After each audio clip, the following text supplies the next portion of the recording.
Hello, folks, and welcome back to another edition of Games Equal Life.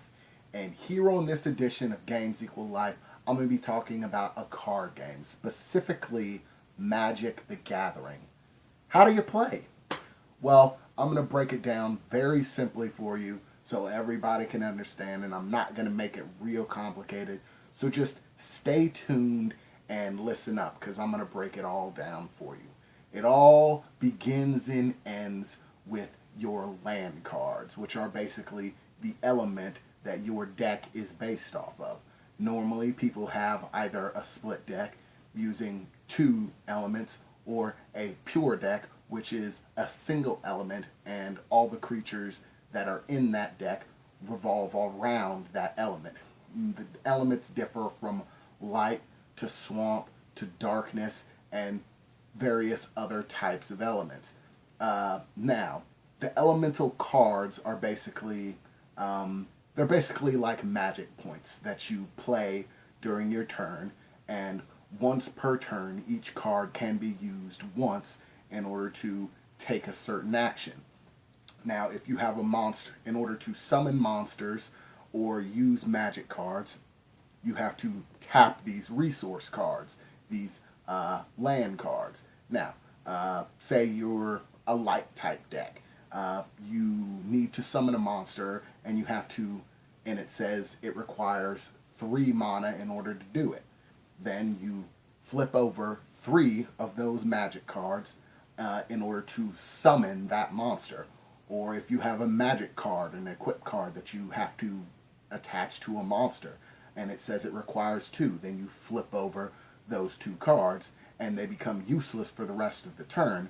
But the next time your turn comes around, those will flip back over and reactivate, and you can use them again. And as you progress through the game, you can add more land cards and allow you more options as to playing the game. But there are also many magic cards which allow your opponents to destroy your land cards and basically your resource, your production for playing the game.